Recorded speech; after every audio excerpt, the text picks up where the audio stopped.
La Biblia nunca nos dice que Mateo fuese autista y tampoco que Pedro y su hermano Andrés se ganaran la vida en apuestas y en peleas. No nos habla sobre la vida de Pedro en su casa con su esposa y nunca habla de Lilith y de un exorcismo de parte de Nicodemo. De hecho, todo lo que sale en el primer episodio de esta serie de The Chosen, nada está escrito en la Biblia. Y eso ha sido lo más que se ha criticado de la serie The Chosen desde que empezó en el 2017. Las personas citan Apocalipsis 22, 18 y 19, donde dice: si alguno añadiera estas cosas, Dios traerá sobre él las plagas que están escritas en este libro. Y si alguno quitare de las palabras del libro de esta profecía, Dios quitará su parte del libro de la vida y de la santa ciudad y de las cosas que están escritas en este libro, argumentando que al dar estos trasfondos y expandir las historias de la Biblia, está haciendo exactamente lo que Apocalipsis te dice que no debería hacer con la Biblia. Y desde este punto de vista de las personas que argumentan que The Chosen es una serie que con sus libertades artísticas cruza este límite, la serie viene a ser una serie ofensiva o quizás hasta una herejía. Pero yo creo que hay otra manera de verlo. Dicho por las personas que escribieron la serie The Chosen, su meta es humanizar los personajes bíblicos. Los personajes de la Biblia no eran simplemente caricaturas en historietas antiguas, eran personas reales y completas que fueron moldeadas por momentos que compartieron con Jesús, algunos de ellos que están escritos en la Biblia. La intención de los escritores de The Chosen es que puedas pasar tiempo y conocer los personajes de la Biblia antes de que fueran encontrados por Jesús, y así conectar más con sus historias y que te puedan afectar más profundamente.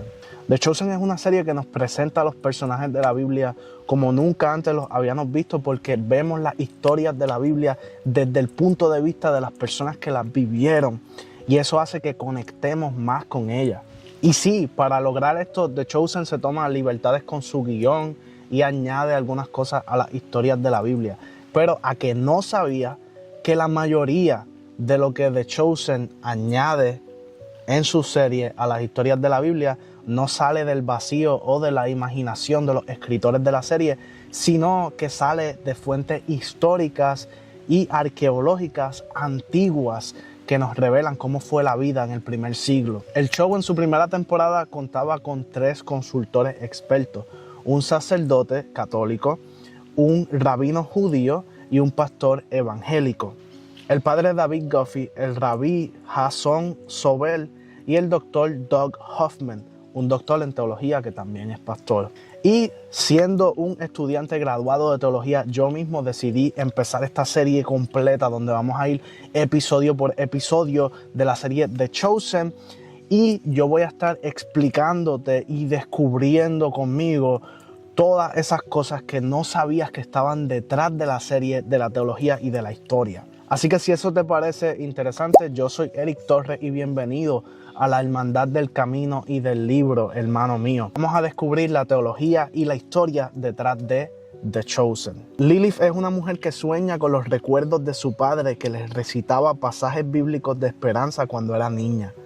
Pero al despertar y contemplar su rostro en un espejo, se encuentra a sí misma cubierta en sangre fresca, la mitad de su rostro y sus manos pintadas de rojo, pero no tiene ninguna herida. La sangre no es suya. Su víctima lastimada busca ayuda corriendo por las calles hasta toparse con un guardia romano. Al describir lo que está pasando, le dice al guardia: está endemoniada. Durante todo el episodio, Lilith sufre de opresiones demoníacas que se manifiestan como convulsiones, ataques violentos y lapsos prolongados donde pierde el control y la memoria. Incluso se le muestra poseída por un demonio que habla a través de ella. En sus sueños nostálgicos recuerda el momento exacto en que, siendo una niña, su historia tomó un giro horrible. Esto fue cuando quedó huérfana, luego de la muerte del único que la cuidaba, su padre. Había estado enfermo y luego de años luchando contra su enfermedad, finalmente falleció, dejando a la niña sola. Tristemente, el principio de su opresión demoníaca vino poco después, En sus recuerdos vemos el día en que un soldado romano abusó sexualmente de ella. Ese día una sombra literalmente envolvió su vida. Luego de eso su vida sería marcada por los episodios de posesión traídos a causa del trauma del abuso y el abandono. Y como si eso fuera poco, con el fin de conseguir su sustento, Lilith acude a la prostitución, algo donde constantemente se revictimiza y continúa deshumanizando. El rabí Nicodemo es un maestro dentro de la religión judía, específicamente del fariseísmo, que es uno de los partidos de la religión judía. Y este es el primer detalle que quiero entrar en este análisis, porque muchas veces no sabemos realmente qué es el fariseísmo. Así que te lo voy a explicar. El fariseísmo es un partido religioso judío y sus orígenes se pueden trazar al tiempo del exilio bajo el imperio de Babilonia y su libertad religiosa bajo el imperio medo-persa. Luego de que fuese destruido el templo de Israel, alrededor del cual giraban todas las ceremonias de las que depende el judaísmo, los sacrificios, ya no los podían hacer. Y los judíos encontraron una nueva manera de permanecer fieles y obedientes a Dios. Y esto fue a través de la sabiduría y las decisiones que tomaban día a día. Ahí es que surge el libro de los Proverbios, que es el libro de la Biblia que te enseña a tomar decisiones sabias todos los días. Y el grupo de personas que seguía esa sabiduría de los proverbios se hizo llamar los Hasidim o los piadosos. De ahí es que más tarde se forma el grupo fariseo, pero pierden su norte y llegan a extremos legalistas, como veremos más tarde en la Biblia. Nicodemo tiene cierta tensión con Quinto, un magistrado romano que responde a Pilato. Lo presiona para que consiga que los judíos paguen más impuestos, insistiendo en que hay pescadores que están trabajando los sábados, no están rindiendo tributo de estas pescas ilegales dentro de la ley judía al gobierno romano. Mientras tanto, conocemos a un colector de impuestos hiperorganizado con tendencias de orden compulsivas y ciertos rasgos y características que podríamos asociar a una persona con algún grado de autismo. Este es Mateo, quien más tarde se convertiría en uno de los discípulos más conocidos de Jesús. Mateo es un publicano o cobrador de impuestos. Él vive en riqueza. En el primer siglo, los cobradores de impuestos para el gobierno romano recibían un buen salario, pero eran considerados como traidores de su patria. Esto lo vemos cuando, para llegar a su trabajo, Mateo debería escondido en el carro de un mercader. Este le llama el montón de estiércol más grande de todo Capernaum. Y vemos que le es deshonroso ser visto tan siquiera cargando a Mateo en su carretilla. Al llegar a su lugar de trabajo, las personas inclusive le escupen y lo insultan. Ok, ¿a qué se debe esa tensión entre los judíos y los romanos? Te lo voy a explicar súper simple, porque eso está a través de todo el Nuevo Testamento si lo lees con calma. Los romanos ocuparon a Israel luego de que los griegos dividieran su imperio. Esto fue después de la muerte de Alejandro el Magno. Y Alejandro creía en la helenización. Y la helenización no es nada más que para yo conquistarte completamente, no lo voy a lograr matando a tus mujeres y a tus niños, no. Alejandro y los griegos creían que para yo conquistarte completamente, yo necesito que tú hables mi idioma, que tú creas en mis dioses, que tú estudies mis estudios y participes en mi cultura. Y el día en que tú tengas toda mi cultura, entonces completamente has sido conquistado. Y ellos querían hacerle esto a Israel. Y por eso es que Israel, en su resistencia, odiaba a los romanos. Porque no solamente tenían poder político sobre Israel, sino que también le hacían presión para que adoraran a sus dioses, para que hablaran su idioma, y para que participaran en su cultura romana, que obviamente los judíos consideraban idolatría y consideraban que estaba en contra de los deseos de Jehová. Y encima de eso, Roma le cobraba unos impuestos súper caros a todas las personas de Israel. Y la persona que les cobraba esos impuestos a los israelitas se llamaba un cobrador de impuestos o un publicano como Mateo. Mateo era un judío que traicionó a su país para cobrar impuestos a nombre de otro país. Por eso la gente lo odiaba tanto, y en general odiaban a todos los cobradores de impuestos, porque eran gente de su país que traicionó su bandera. Y muchos de ellos tenían la mala costumbre de no tener balanzas justas. Y lo que quiere decir esto es que te cobraban el dinero que tenías que pagar a Roma, pero también te cobraban un poquito extra para llenarse los bolsillos ellos mismos. O sea que eran unos buenos ladrones. Nicodemo enseña en la sinagoga a otros fieles seguidores de la ley. Los reprende por permitir que algunos pesquen los sábados, diciendo que el pescado tomado en sábado es inmundo y contamina a aquellos que se lo coman. Asegura que hasta que no se detenga esta conducta no vendrá el Mesías esperado. Los judíos estaban esperando una figura salvadora, el Mesías, que vendría a cumplir con todas las profecías del Antiguo Testamento. Y ellos pensaban que también vendría a salvar a Israel de lo que te estaba hablando hace unos momentos, que es del Imperio Romano, que les cobraba impuestos y que los tenía bajo su gobierno. Así que el Mesías sería, según sus interpretaciones, un rey que los dirigiría en una revolución para recuperar su independencia. Pero ellos no sabían que sus interpretaciones no podían estar más lejos de cómo realmente vendría el Mesías a través de Jesucristo. Más tarde Nicodemo les revela que en su enseñanza estaba haciendo referencia a reportes de que algunos pescan en Sabbat. Es interrumpido por otro maestro de la ley que cuestiona que quizás no lo hacen con malicia.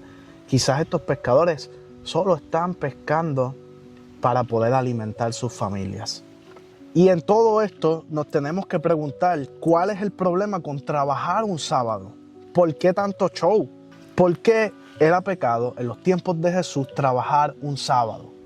En los 10 mandamientos, en Éxodo capítulo 20, versos del 8 al 11, dice: recuerda el día del sábado para santificarlo. 6 días trabajarás y harás todos tus trabajos, pero el día séptimo es el descanso para el Señor tu Dios. Y ese es el sábado. Así que no solamente los 10 mandamientos te estaban mandando a descansar un sábado, sino que había un libro que nosotros hoy en día no leemos y no tenemos, pero que ellos tenían en aquel momento, y si lo buscas lo puedes conseguir, pero se llama la Midrash. La Midrash es la búsqueda de respuesta, eso es lo que significa su nombre. Y es un libro donde muchos rabinos antiguos contestan preguntas de manera creativa, con razonamientos y trasfondos de las historias del Antiguo Testamento. Pero este libro se añadía a la ley, añadiendo mucha especificidad y convirtiendo el tú tratar de obedecer la ley en algo compulsivo y exagerado. Te doy un ejemplo. La Midrash llega al punto de especificar cuántos pasos tú puedes dar el día del sábado antes de que se considere trabajo caminar. O sea que mucho antes que nosotros, ellos ya estaban contando sus pasos. Y si te pasabas de los 10,000 pasos, por dar un ejemplo, pues ya se consideraba pecado. Y por eso ellos estaban tan preocupados por qué cosas hacían los sábados. No solamente por las cosas que dice la ley en los 10 mandamientos, sino también por los otros chorretes de mandamientos que le añadieron muchos rabinos con la Midrash. La mujer endemoniada está causando disturbios y los romanos la refieren a Nicodemo para que le ejercite un exorcismo. Al llegar allí, vemos cómo las personas viven en gran contraste a la riqueza de los cobradores y los religiosos. En la zona roja, Nicodemo encuentra delincuencia, pobreza y violencia al desnudo. Nicodemo, temeroso, lleva a cabo su ritual de exorcismo, pero no es exitoso, cosa que más tarde lo hace comenzar a dudar sobre las posturas estrictas y rígidas de sus anteriores enseñanzas de la ley. Concluye diciendo que solo Dios mismo podría expulsar esos demonios. Simón se nos introduce como un callejero peleando en peleas clandestinas. Durante estas peleas, Simón finge su falta de habilidad para que su hermano Andrés pueda ganar dinero en las apuestas. A pesar de esto, pierde la pelea y el dinero que tanto necesitaban. Sus peleas clandestinas y su pesca fallida le están trayendo estrés y tensiones en su matrimonio a Pedro, quien tiene que ocultar la realidad de su desesperada situación económica de su esposa. La fecha para pagar la gran deuda de sus impuestos ya está aquí y no le quedan más moras. Su deuda es tal que aunque Andrés diese todo lo que tiene, esto no alcanza ni para pagar la mitad de ella.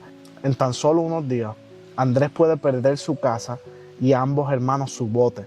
Para estos chicos que lo único que saben es pescar, su bote representa su única fuente de sustento y su última oportunidad de tener una vida digna. Simón es uno de los pescadores que está pescando ilegalmente los sábados, pero no tiene éxito en sus pescas. Sin embargo, durante su última pesca descubre por qué. Unos mercantes pescaron todos los peces del lago. Frente a su desesperanza, a Simón se le ocurre una idea para salvar la casa de su hermano y el barco de su familia. Y aquí tenemos un dilema moral y quiero escuchar qué tú piensas de esto abajo en los comentarios. Simón pescó un sábado, pero aunque rompió el mandamiento de la ley, lo hizo por desesperación y de mantener su relación con su esposa fue más importante en ese momento que obedecer el mandamiento. Y creo que esta es una de esas cosas que pasan en The Chosen que históricamente es bien improbable que pasarían, pero quiero leer qué tú crees que es más importante. Si tener una vida digna o obedecer un grupo de reglas en condiciones de pobreza y desesperación. Te leo en los comentarios. Mientras visitan a Mateo, el colector de impuestos, Pedro menciona a Quinto, el magistrado romano, para salvar sus pellejos al menos por otro día. El gran plan de Simón, les revela Andrés, es delatar los otros pescadores y mercaderes que están pescando los sábados a cambio del perdón de su deuda por Quinto. Un plan que a su hermano le incomoda, pues no quiere ser visto como un traidor por sus compañeros de pesca. No se menciona a la esposa de Pedro en la Biblia, y tampoco que Mateo fuera específicamente el cobrador de Pedro, y tampoco que Pedro y Mateo y Andrés se hubieran conocido antes de ser seguidores de Jesús. Pero, aunque la Biblia no lo menciona, tampoco lo descarta. Y aunque no es probable, es posible. La Biblia no lo dice, pero sí lo permite. Porque esto muy bien pudo haber sucedido y no haber sido mencionado nunca dentro de la historia bíblica, sin que afecte para nada lo que la historia bíblica nos está diciendo y enseñando. Lilith frecuenta una taberna donde es conocida. Aquí obsequia sus pertenencias, una señal clara de que está pensando suicidarse, y al salir se balancea al borde de un precipicio hasta que una paloma la distrae y decide no hacerlo. Siguiendo la paloma, Lilith llega de vuelta a la taberna, cruzándose sin saberlo con Simón y Andrés, quienes salen de allí a pescar luego de haber discutido su desesperado plan. Al volver se encuentran con un hombre desconocido, pero las intenciones de este hombre con ella son muy diferentes a las que ella está acostumbrada. El hombre la detiene de beber diciéndole: no es para ti. ¿Qué no es para ella? El bartender le había dicho a Lilith al servirle el alcohol que el alcohol no resuelve sus problemas. Solamente la estaba distrayendo de ellos como una anestesia. El hombre parece estar diciéndole a ella y también a nosotros que no pertenecemos en un lugar donde tengamos que enterrar nuestros traumas vacíos y problemas. Que merecemos mucho más que eso. Que merecemos una solución completa y verdadera. Esto claramente pone a la mujer en un conflicto interno con sus demonios, llena de culpa y cansancio, sintiéndose inmerecedora a punto de haber acabado con su vida. Se empieza a sentir incómoda en la presencia del hombre y decide retirarse. Al irse, el hombre la sigue y la llama por su verdadero nombre, María Magdalena. Ok. Todo este plot twist está súper cool mientras estaba viendo la serie, porque el nombre de Lilith lo escogieron específicamente por toda la historia detrás del nombre de Lilith. María Magdalena es un personaje súper poderoso en la imaginación de la iglesia a través de la historia. Se han contado un montón de posibles vidas de María Magdalena después de la Biblia. Muchas personas dicen que pudo haber sido la mujer adúltera que iba a ser apedreada, pero que Jesús salvó. Y otra gente dice que María Magdalena fue la mujer que limpió los pies de Jesús con su cabello. Algunos de los evangelios mencionan que Jesús expulsó de ella 7 demonios. Y esto fue lo que llevó a muchas personas a dar por hecho, aunque la Biblia no lo confirma ni lo desmiente, que ella era una prostituta convertida, que se convertiría más tarde en la primera testigo de la resurrección de Jesucristo. Así que es súper interesante que a María Magdalena en la serie se le dé este nombre de Lilith, porque por mucho tiempo el nombre de Lilith fue asociado a lo malvado, lo macabro y lo oculto. Muchas personas diciendo que Lilith fue la primera esposa que la Biblia no menciona que tuvo Adán antes de estar casado con Eva. Lilith es considerada la esposa ilegítima de Adán, un símbolo de adulterio en el jardín de Edén, una mancha en lo perfecto. Y según muchas interpretaciones del aspecto espiritual del ser humano, la enfermedad de la posesión demoníaca es un resultado del vacío interno, porque el vacío de Dios da la oportunidad a que tú seas lleno de cualquier cosa o entidad espiritual que no sea Dios. Fíjate cómo dice Mateo capítulo 12, versos 43 al 45. Cuando el espíritu inmundo sale del hombre, pasa por lugares áridos buscando descanso y no lo encuentra. Entonces dice, volveré a mi casa de donde salí, y cuando llega la encuentra desocupada, barrida y arreglada. Va entonces y toma consigo otros 7 espíritus más depravados que él, y entrando moran allí, y el estado final de aquel hombre resulta peor que el primero. Así será también con esta generación perversa. Este pasaje parece estar diciendo que cuando tu casa interior, tú como ser humano, estás vacío, puedes ser lleno de otra cosa que no sea Dios, dando lugar a una posesión demoníaca. Esta serie de The Chosen imagina la vida de María Magdalena como uno de estos posibles escenarios imaginativos que se han ido contando a través de la historia de la iglesia, donde Lilith es esta identidad arrojada sobre María Magdalena. Una identidad pecaminosa que dentro de la historia que nos está pintando rellena esos vacíos que dejó el trauma en la vida de María Magdalena. Lilith en la serie es un nombre de esta posesión demoníaca cuidadosamente seleccionado que ocupa los traumas que le pusieron a la historia de María Magdalena, que sacaron de solamente una oración en Lucas capítulo 8, verso 2, que me parece súper creativo, pero también tiene un gran mensaje que enseñarnos. María Magdalena perdió su voluntad y estaba completamente controlada por este demonio. Acto seguido, el hombre, como si hubiera conocido toda su historia, recita el verso de Isaías que su padre le compartía todas las noches. ¿Cómo lo supo? Y poniendo sus manos sobre su cabeza, aquello que había sido dado por perdido e imposibilitado por la religión y los hombres, ocurre un milagro.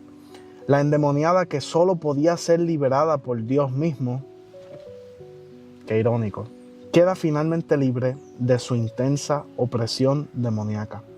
Y este hombre que le devuelve su nombre y su identidad, poniéndola en libertad, más tarde veremos que es Jesús de Nazaret mismo.